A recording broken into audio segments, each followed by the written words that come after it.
Welcome to the Attention Deficit Disorder Expert Podcast Series by Attitude Magazine. Hey everyone, it's Susan Kaufman here for Attitude Magazine. You are listening to our ADHD Experts audio series. We are so pleased today to welcome Alan Brown. He is here to help all of us ADHD adults fix our self-defeating habits such as screen addiction, eating poorly, multitasking, and so much more. An entrepreneur and a coach, Alan Brown created the award-winning series ADD Crusher, the video series. I can't tell you how wonderful these are. You really need to go to his website, www.addcrusher.com. He has lived the life that he is going to be talking to us about. He was undiagnosed until well into his adulthood, and his untreated ADHD resulted in all the usual symptoms that we all know: underachievement, substance abuse, and much more. And after being diagnosed, he really found it hard to learn coping strategies from books. I know this is something that all of us can identify with. And he developed his own strategies while building a successful advertising career and a number of startups. So Alan Brown's offering a free ebook, 5 Things You're Doing Every Day That Make Your ADHD Worse, at www.addcrusher.com. And so check it out. Thank you so much for being with us today, Alan. We are so grateful for your time. Thank you again, Susan, and thanks everyone for being here. Thanks also to Stuart back behind the scenes making things happen. This is one of the most important presentations I do. So we ADDers, we're at a disadvantage from the get-go, right? So we really should not be adding more troubles to our plate, and yet we do. And there are lots of things that we do to ourselves or don't do for ourselves that either make our ADHD worse or just make it seem like it's worse, which to me, they're basically the same thing. So I'm going to share 7 things today, and we're going to 7 things that make our ADHD worse in a way. They're self-defeating behaviors. And I'm going to talk about how we may be doing them, exactly how we make them, it makes our ADHD worse or seem worse, and then we're going to talk about how to fix them. But before we get into that, I always like to open a presentation with this quote from Bruce Lee. Knowing is not enough. We must apply. Willing is not enough. We must do. And why do I open a presentation with this? Because I'm about to throw a number of good, important things at you, and you can feel good about having come here and join this webinar today, which is great that you did, so pat yourself on the back. But unless you're actually taking some action after this is over, and then doing the same tomorrow and the next day and the next day, we might as well be sitting together and watching cartoons. So listen to Bruce Lee, and to build on that, I'm going to be sharing 7 things. What I'd like you to do is forget them all, except for 2. As you're taking notes or making mental notes, just circle 1 or 2 things that really resonated with you, and then leave the others for another time. And then just really work on 1 or 2 of these until it becomes a habit. Okay? This is really important. A lot of these presentations throw a lot of information at you. And if we think that we're going to do 10 new behaviors after seeing a presentation like this, we're kidding ourselves. But if we just take 1 or 2 and really focus in on it, we can actually have a situation where a week from now, our life is actually a little bit different. And then a month from now, and then a year from now. All right, I've beaten that dead horse plenty, okay? Let's get into this world of ways that we make our ADHD worse. The first one is eating crap. Now, we ADDers have distinct brain chemistry, and by the same token, we have unique dietary needs. One example is we actually metabolize fats and carbohydrates differently from other people. So if diet is important for anybody's well-being, it's doubly important for us because we have this unique brain to feed. And now here's what we're doing to make our ADHD worse or seem worse. There are 3 main areas of dietary crap that either wittingly or unwittingly we're feeding to our fragile brains: sugar, simple carbs, and artificial or processed foods. Now, how does this make your ADHD worse or seem worse? Well, sugar and carbs, particularly simple carbs, they jack up your blood glucose for a very quick spurt of mental energy. And then it just dissipates. It just goes away. Now, you don't get any long-lasting brain power from these sugar and carbs. And so your brain gets just kind of left in the gutter. This is why you keep reaching into that bowl for just a few more M&Ms, or just reaching back in to the bowl for a few more of those potato chips. And artificial and processed foods, the third one of these dietary crap foods that I talk about, they tend to be loaded with sugar and carbs to begin with. And then they're also just kind of problematic in terms of metabolism. So they're never good. So, the upshot here is that you cannot have your cake and eat it too, or your chips, or your Kraft macaroni and cheese, especially if you're an ADDer. Now, how can we fix this? Well, first, knowing the simple fact that sugar, simple carbs, and toxins to the ADDer are like a ball and chain to a sprinter. I mean, we got to cut this crap out. So you want to cut out your sugary foods. Cinnabon is not a breakfast. It just drives me nuts when these fast food places, IHOP, and I don't mean to single out anybody, but they advertise these foods that are just mounds of sugar and simple carbs. This is not a breakfast for an ADDer. Switch from simple carbs. These are also known as white foods, like white bread, white rice, etc., white potatoes. Switch to complex carbs, brown foods, brown rice, whole grains. When you pull glucose from these foods, from complex foods, they last longer in terms of brain power. And by the way, the most brain power you're going to get from food is from protein. And that's the whole other topic we could get into. But replace sugary, carb-filled meals, especially breakfast, with protein. All right. And then last, reduce processed foods by shopping the perimeter of the grocery store. There's little reason to venture into the middle aisles of food. This is where all the shelf-stable junk is. Here's something that a lot of folks don't realize, and that is that there are a lot of quote-unquote healthy drinks. And even these pure juices and vitamin water. And I could just go on with this list. We all know that soda pop is just a complete waste of caloric intake. But these so-called healthy foods, if you look at the ingredients labels, they have tons of sugar in them. And so if you are sitting down trying to work and you are sipping on a Gatorade or a vitamin water or even one of these fresh juices, especially if they're from concentrate, you're just putting a lot of sugar in your brain and you're not getting any lasting mental energy from them. Water is a great thing to drink because we typically don't get enough water. Now, if you abide by just a few of these principles, you will actually see a difference, and very quickly. And I'm not joking. True story, just this morning got an email from someone who's been using the ADD Crusher program for just 2 weeks, and I actually cried because he said that, among other things, but the most important thing that he has been changing is his diet and getting a little bit more exercise. And the reason it brought a tear to my eyes is because he said, the impact is that I've actually been able to spend more quality time with my daughter. Just imagine that, just by cutting the crap out of your diet, giving your brain more power to be able to get that work done more quickly and efficiently. That's really kind of a neat thing. So I don't always cry when I get emails, but I actually did get teared up on this one. Now, I like to have an action step with every strategy that I teach because I want to start forming the neural pathways that are the beginning of creating a new habit. Now, we won't have time to do this for every one of the 7 things I'm going to talk about today, but here would be your action step for this lesson. Make a list of all your typical breakfasts, your typical lunches, your typical dinners, and your typical snack foods, right? Maybe you even make a chart, breakfast, lunch, dinner, snacks across the top, and then down the columns, what are your most frequent foods in those categories. And then identify where you're eating crap. If you're eating cold cereal for breakfast, especially a sugary one, you circle that. If you're eating a Cinnabon for breakfast, if you are having a big doughy sandwich with white bread and a bag of chips and then a Gatorade, circle all that. And then cut the crap. All right?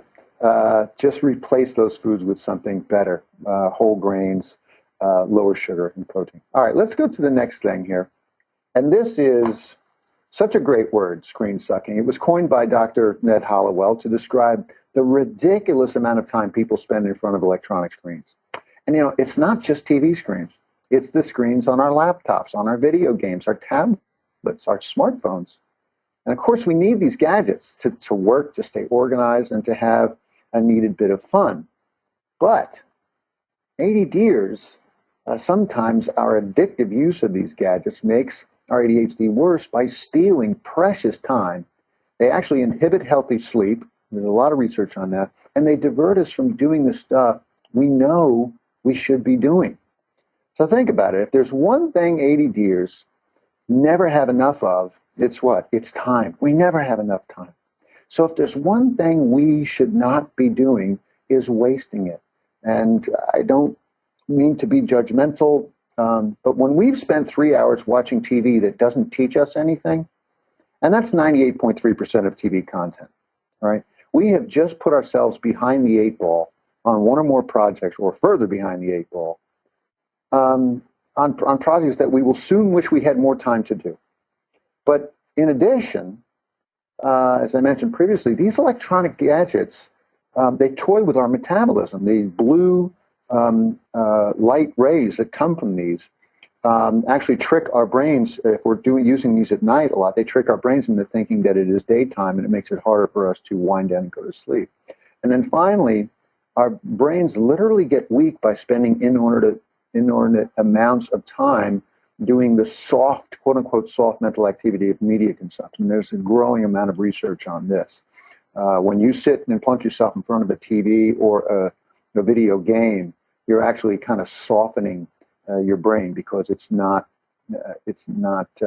activity that requires you to do a lot of thinking. So if we're going to do an action step on this, similar to the previous one, you'd list all your media habits in order of time committed. So, and whether they're good or bad media habits, the one I do most is, of course, sitting in front of my laptop. I do some appointment TV.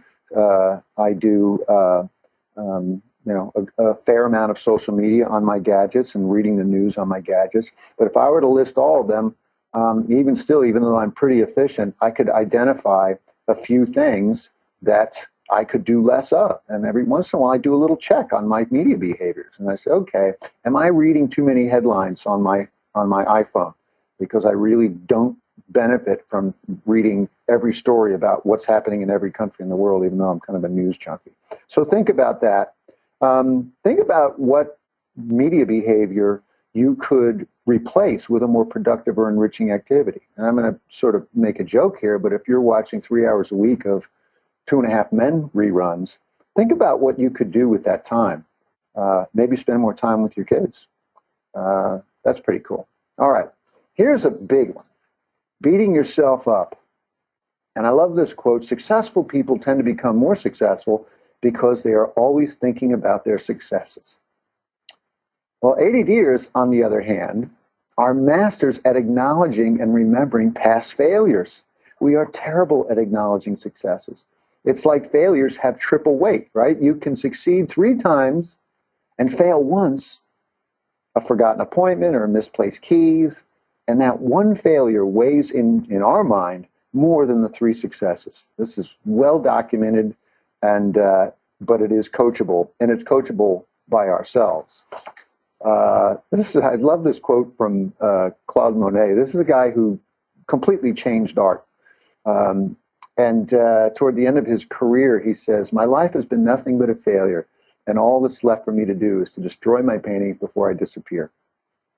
And I can just hear a lot of us ADDers, myself included, having this feeling. There's a thing called imposter syndrome that I've been researching a lot. And I actually wrote a blog on it, a couple of them pretty recently. This is a sort of the extreme form of beating ourselves up. But, whether it's extreme imposter syndrome or just kind of feeling, man, I messed that up again, and not giving ourselves credit for our successes, no matter how small, this is classic negative self-talk, and we do it every day. And it has emotional and physical costs. So we have to stop beating ourselves up by dwelling on foibles and celebrate even little successes. So there are a number of ways to fix this, and I'm not going to get into all of them, but the first thing is to just be aware of negative self-talk. stop and listen to what's happening in your mind once in a while, or catch yourself saying negative things about yourself. And maybe even observe how rarely you actually say, hey, you know what? I didn't finish that project that I was working on today, but I got it started. I had been putting it off, and I started today, and I moved it forward a few inches. That's great. And listen to how much your content is balanced between the negative and positive, and try and alter that balance a little bit. Another thing is to, not take yourself too seriously. I don't fail. I succeed in finding what does not work.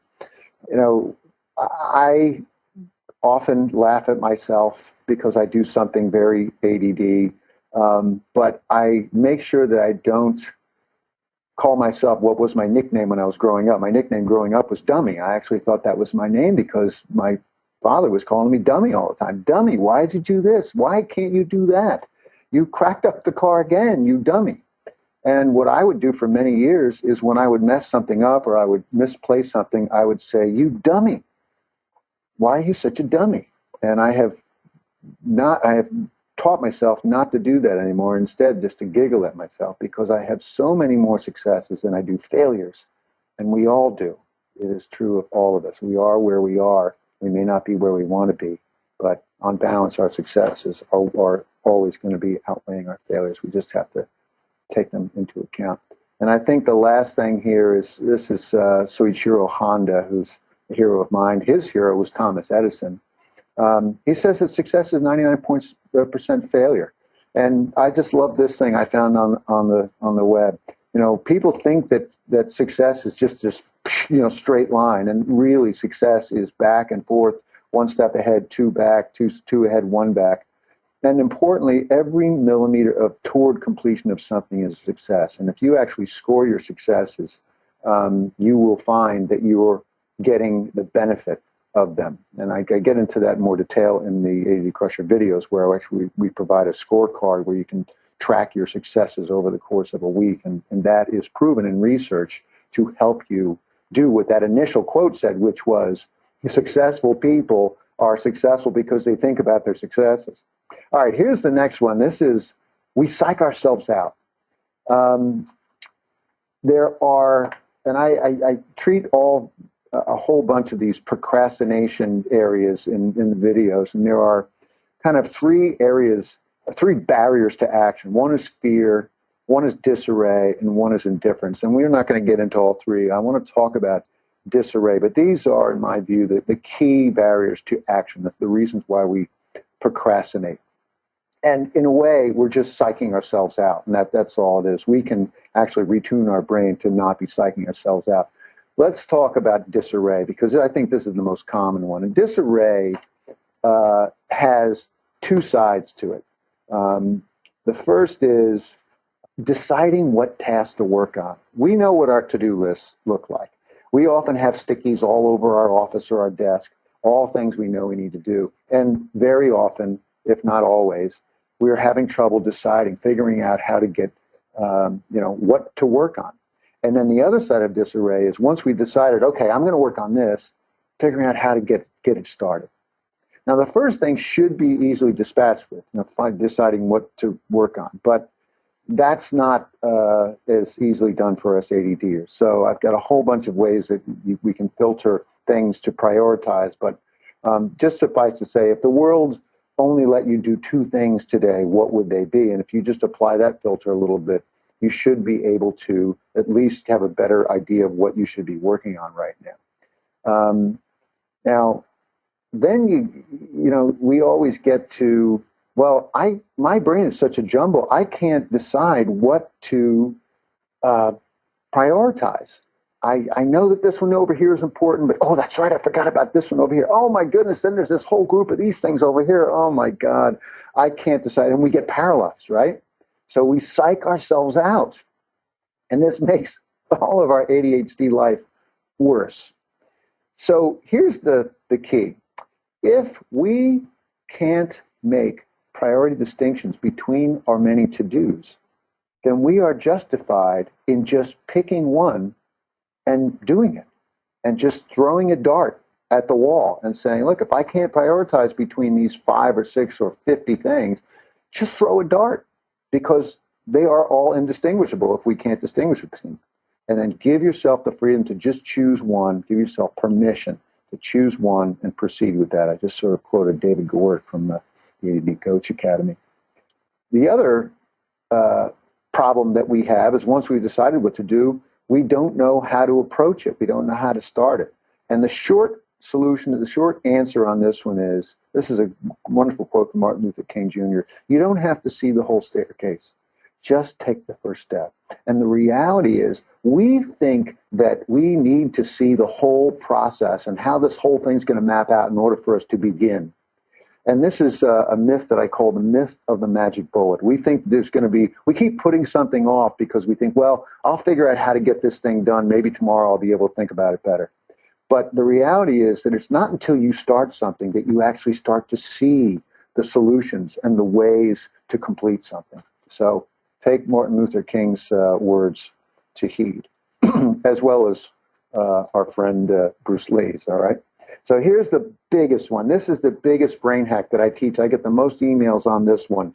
And it's a brain hack that I call Do What You're Doing Now. And you'll understand that in just a second. But this little cartoon is kind of nice. You can see it says call mom and there's math problem. And then, oh, check oven. Well, let me go grab that. And then you realize that there are always going to be a bazillion things out there calling for your attention. And this is the cost of multitasking.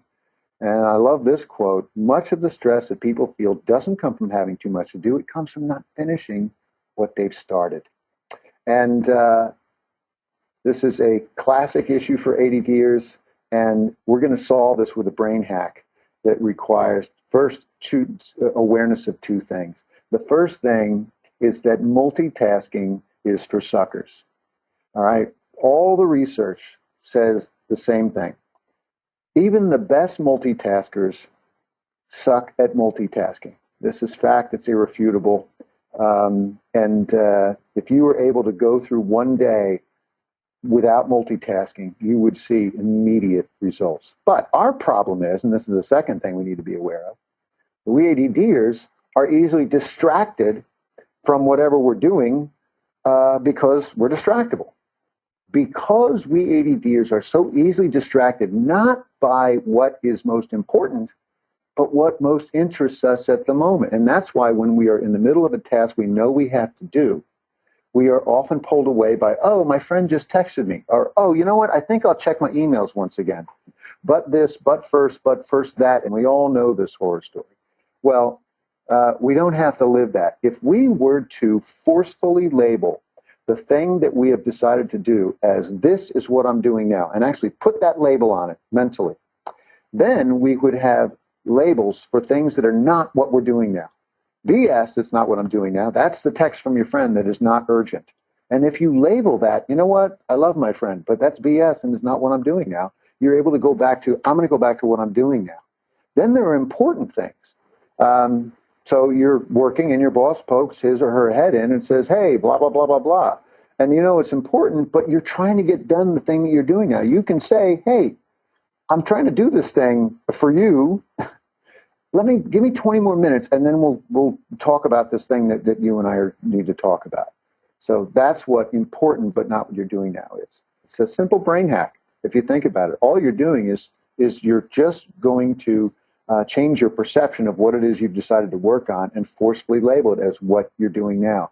And it has been the single most impactful thing in my life over the years in allowing me to get a lot more stuff done, move forward in my career, have more fun, and just get out of the world of multitasking, which is, again, it's for suckers. I want to, and in the interest of time, I'm going to skip past the doing it all yourself, which is really about delegating, and that takes a little bit of time to explain. I want to talk about worry. So here's a wonderful quote here. Worry does not empty tomorrow of its troubles. It empties today of its strengths. And one of the things that makes our ADHD worse or seem worse is that we spend an awful lot of time fatiguing our minds with worry. And I think this was Napoleon Hill who said this, but mental fatigue is caused less by work than by worry, frustration, and resentment. And it's so true. And as I mentioned earlier in the beating yourself up segment, we spend a lot of time beating ourselves up. We also spend a lot of time worrying. And it makes your ADD worse because it burns scarce mental fuel and makes you less able to take on a tough task when called upon to do so. Moreover, and this is really powerful, and there's a lot of research on this too, creativity and problem solving are locked out when the mind spins on negatives. There's a whole bunch of science about how it triggers the amygdala, reduces oxygen to the brain, etc. And the more worry you have, the more the window to creativity and problem solving closes. Another wise person said, worrying is like praying for what you don't want. And what you don't want is to make your ADHD worse. And what you want is the mental clarity that comes with peace of mind. And there are ADD-friendly ways to achieve it, starting with the simplest type of meditation, which I call shut up you mind. I grew up in New Jersey with a lot of Italian guys. So when I think of meditation, I wanted to think of a way to describe meditation which was simple and doesn't sound like you have to go to a mountain and study for 3 years. Just shut up you mind. And this is a very simple way to cut the worry and to actually power up your mind by quieting it down. And all you're doing is you're just being aware of the content that's whizzing around in your brain. And if we actually listen to it, this seemingly involuntary inner dialogue, we see that, we burn fuel mostly on two things, worries about the past and worries about the future. And here's the funny thing, though, about our internal dialogue. It's not totally involuntary. And the funny thing about the past is that it's gone. So no amount of stressing will change it unless we're formulating how to avoid repeating a past mistake. We are wasting time and energy. And then the funny thing about the future is that it's not predictable. So when we're stressing over what's going to happen tomorrow in the parent-teacher conference or the final exam, as we imagine the bad things and feelings to come, unless we're strategizing a solution to a foreseeable problem, we're wasting time and energy. And there's a great Bob Dylan quote that I think we have on the next slide, if we can get to that. Go ahead, click that. There you go. Yesterday is just a memory. Tomorrow is never what it's supposed to be. And that just perfectly encapsulates this whole thing. So again, I think the upshot here is to make sure that you're listening to that inner dialogue. Listen for beating yourself up.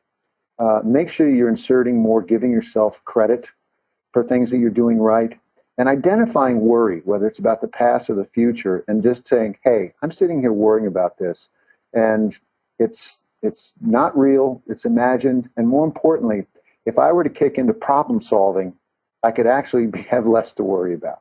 And you can do this. My advertising career, I was in the advertising business. I'm still sort of semi-retired from it now, but my career was not advancing. It was before my diagnosis, but a big reason it wasn't advancing is because I couldn't delegate. And the reason that I couldn't delegate is the same reason that all ADDers can't delegate. When you can't outline a path forward, a process, and describe it, you can't delegate that task. So what you need to do as an ADDer is you need to take the time to sit down and say, okay, how would I explain how to get this thing done? And then that is a huge insight. I don't think I've ever clearly understood before why it's so hard to delegate for ADDers. And I think you've just put your finger on something really important.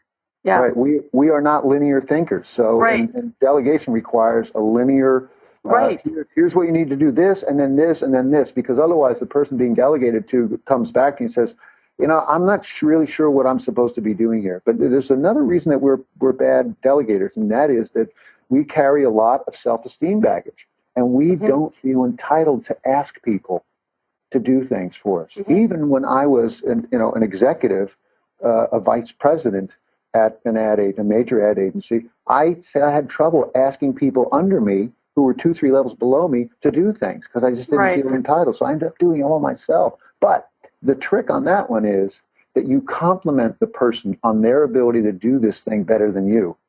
And that makes it a win-win. Wow. Yeah. No, but the idea that you have to be able to see the steps ahead of you, which of course is the very thing that we find very difficult in order to delegate, is really amazing. Can we come back to this really important concept of labeling? What Deb said, I have a sign, what I'm doing now all over my house, and it's changed my life. Thank you, thank you. Can you talk some more about labeling and how to use it? It seems to be a big insight. A number of people are saying they'd love to try it. How do they go about it?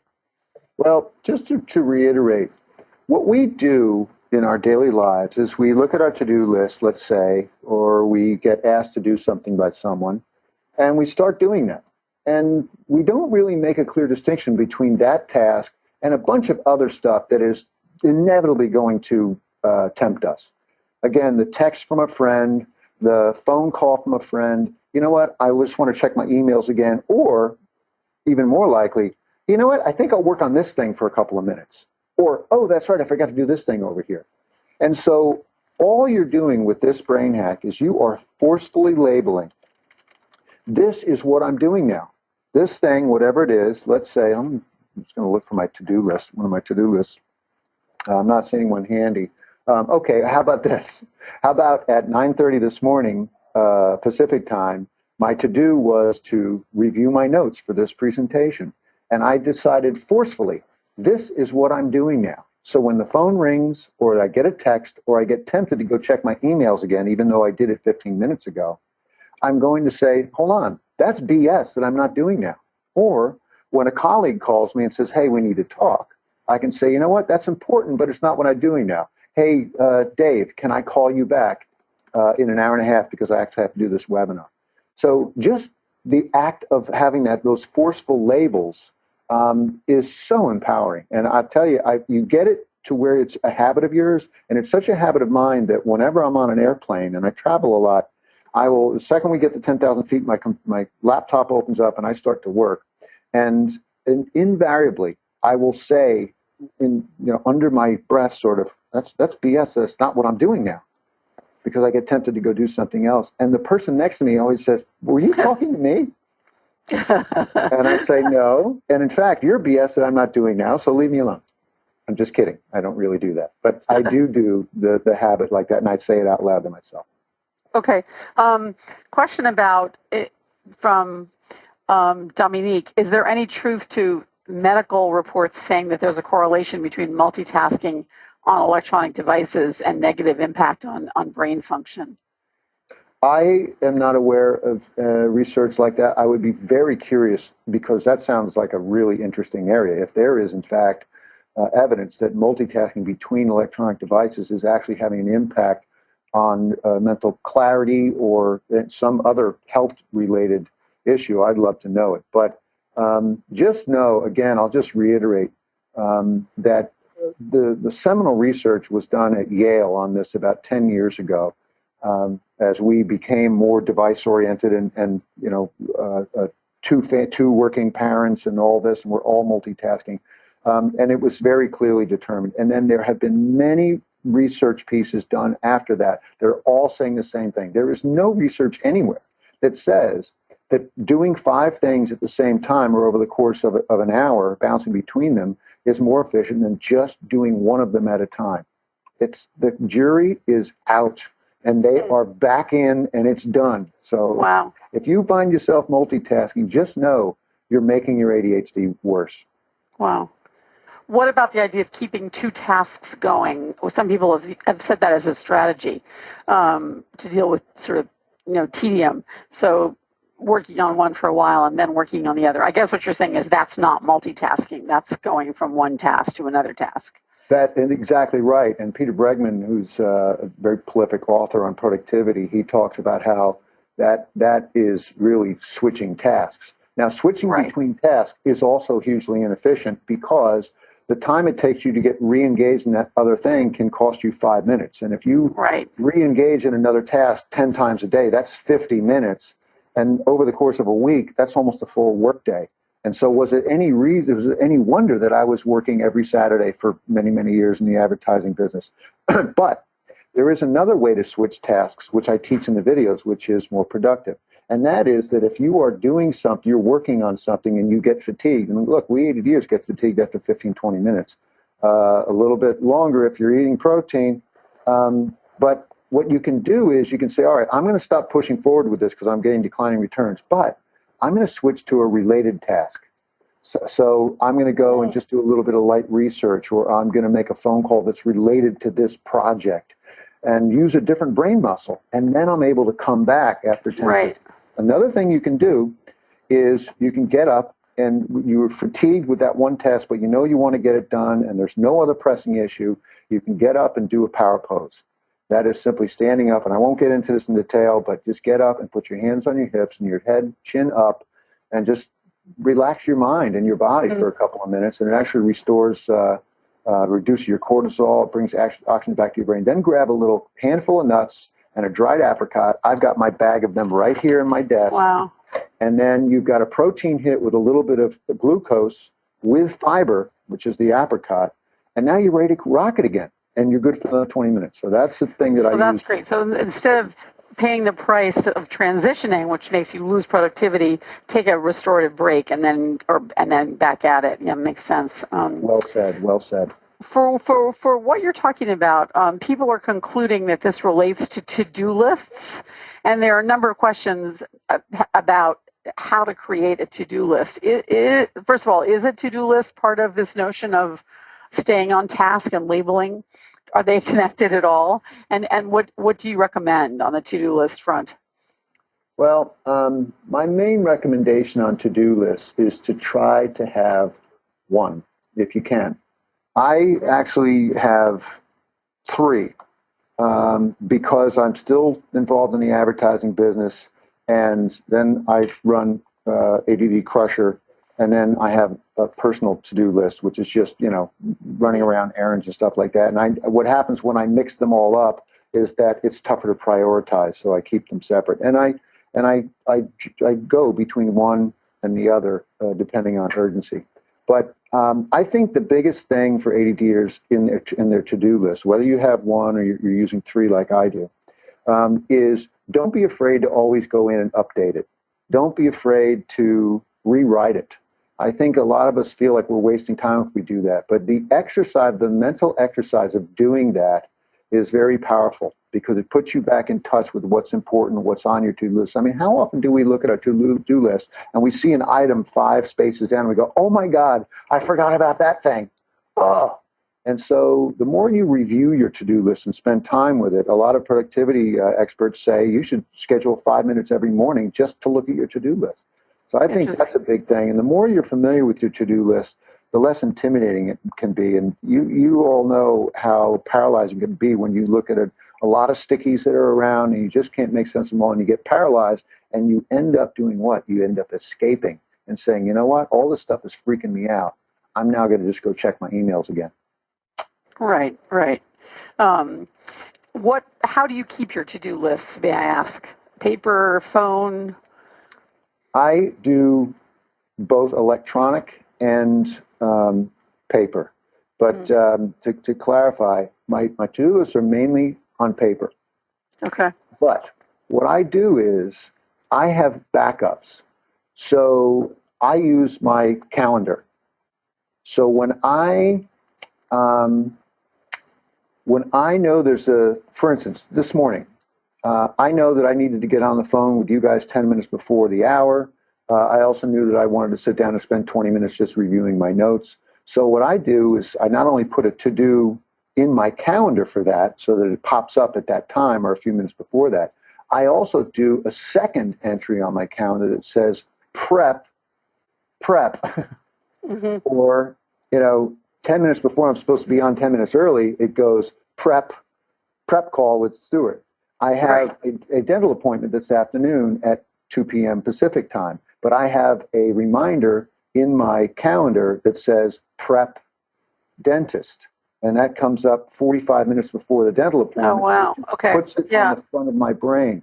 So in a way, my calendar is a secondary to-do list. So I can go back into my to-do list. I can go back into my calendar and look at some of the old events. Like they come up through, what's it called?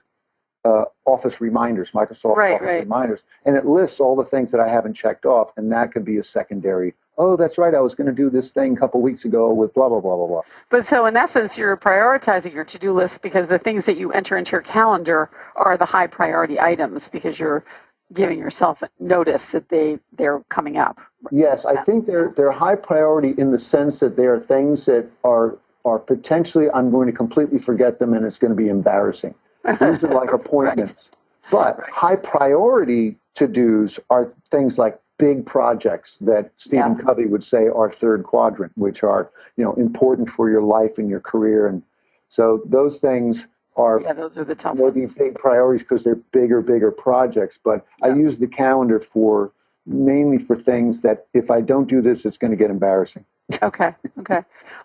In terms of staying on task, question here, what happens when you're working from home and the distraction are from your own family members? Someone else says, if you don't take your dog out to play, you'll have a neurotic dog tearing up your house. But it's another problem. Right? Well, that's a fair point about the little game show that we did, and I realize that those are all, your ex from 10 years ago coming back into your life might actually be a very important thing if you're still single. I get that, but, and this is important because of family members, for a busy mom or a dad, who's got kids, I get that. And I work a lot with the gals at Impact ADHD, who you guys are probably familiar with, but they teach parents coping strategies for working with ADHD kids. Obviously when there are things that are urgent, like your kid has, come up with a plastic bag on his head or something crazy, we got to do that. But I've actually been working with a coach in the Netherlands who is an affiliate of ours, and she actually does group coaching with the ADD Crusher videos. We've just had them translated into Dutch. And had been doing a lot of Skyping with her. And she just has this thing where her son comes into the room and he's 5 years old and I want this now. And she's just taught him to do this game. All right, listen, I'm doing this with Alan right now, and I'm going to come and I'm going to do that with you in 10 minutes. Is that okay if we do it in 10 minutes? Mm-hmm. And then he says, okay, Mom. Of course, he says it in Dutch, but then he runs and he does it. And so she's sort of just made an adult agreement with him. And I think that's something that we don't often take the time to do, is just treat our kids like adults and say, hey, you know what? I'm doing this right now, but I'll tell you what, let's do that thing. And you can help me do that thing in 10 minutes. And then what you got to do is you got to set a timer. And that I do a lot. I just set a timer for 9 minutes.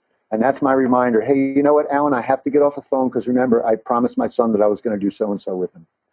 Timers are so unbelievably valuable in so many ways. It's interesting that you say that about sort of standing up, if you will, to your family members who might be intruding. I wonder if it's the same sort of lack of confidence that keeps us from asking other people to help, or basically standing up for what we need to do to get things done. Because, you're right. There's no reason why you can't say to a family member, I'm in the middle of something, I'll be with you in 10 minutes or whatever it might be. Right. And it may not be that you're on a phone call with somebody. It may just be that you're working on an email or that you just need to finish reading. You can say, you know what, Mommy actually has to finish reading this chapter of this book, or has to finish studying this thing, or whatever it is. Or, you know what, Mommy just needs to be alone for 5 minutes. Yeah, exactly. Yeah. I just wanted, there's so many interesting questions and so much in what you said. It's so rich. But I just want to take a few minutes toward the end of this, unfortunately too short time, to talk about in general coaching. A number of people are intrigued by the kinds of help that you offer and wonder, how does coaching work with people? Do you recommend coaching? How does one go about finding someone to help them with the kinds of advice that you've given today? Actually, I just did last month. It was in March. I just did a keynote at a conference in Holland, and my keynote was about what works and doesn't work in ADHD solutions. Mm-hmm. And the first thing that on my list of things that work is coaching. Absolutely. Yep. It's the most powerful thing you can do. And you know what? I realize that coaching costs money, and that it might even be intimidating. But what you can do is contact a coach. We actually have a list of coaches on our site in the coach directory and the resources. And just speak with a coach. Most coaches will give you a free, brief consultation, and you can start to feel out who you're comfortable with. And you know what? Even if you just had 2 sessions with a coach, you could see some changes in your life. I don't do very much one-on-one coaching anymore, but there are some coaches that do group coaching with the ADD Crusher videos. And keep in mind too, and it's not in good taste to be selling here, but for whatever it's worth, the ADD Crusher videos are designed to be a virtual coach. I sort of yell at you. Oh, interesting. Yeah, and that's why we have action steps at the end of every strategy. So listen, in whatever form you can get it, try coaching because it is powerful. There's also plenty of research on that coaching is effective and that it works. All right. Well, Heather says, I just want to say this dude is great. The way he talks just straight to the point is awesome. So there's a few fans here, Helen. Thank you. Last question, I guess, from Wendy. Do you have any tips for getting started? It's my biggest obstacle.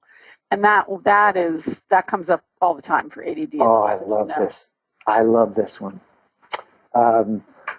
So here's a reason why we don't start.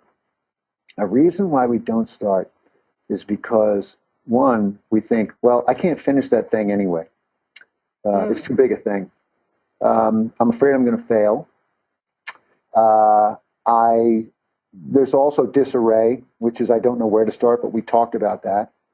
There is fear of, making a fool of yourself, or fear that it's going to be too hard, or fear of some confrontation in the process. There's also indifference, which is the laundry, washing the car. Regular people can get all fired up about doing the laundry. Oh yeah, laundry, baby. Woo. But we ADDers, we don't have the dopamine. We need more interesting things. But here's the amazing thing about starting. Here's the brain hack here. Give yourself permission to fail. Actually, just did probably the most popular blog ever. It was just a month or 2 ago. And it simply says, if you want to finish something, give yourself permission to fail completely and miserably. And all that is doing is saying, just start. Don't worry about finishing anything. If you just give yourself permission to start and work on it for 5 minutes, just 5 minutes, and then if you only work for 1 minute, great. At least you started. Then pat yourself on the back for having started it. What you find is, more often than not, you start to see how to finish it, being in it. You also find that you might be in it for 20 minutes. Oh my God, I've just been working on this thing that I so did not want to start doing. I started into it. Now it's 20 minutes in, and I actually moved it forward. But give yourself permission to fail. That's the best way to start something. That's great. Great tip. Alan, thank you so much. Appreciate everything you offered today. Great tips. Folks listening, please check out ADD Crusher. You can have coaching via your video screen by one of the best. Thank you all. Thank you, Susan. Thank you, everyone. For more Attitude Podcast and information on living well with attention deficit, visit attitudemag.com. That's ADDITUDEMAG.com.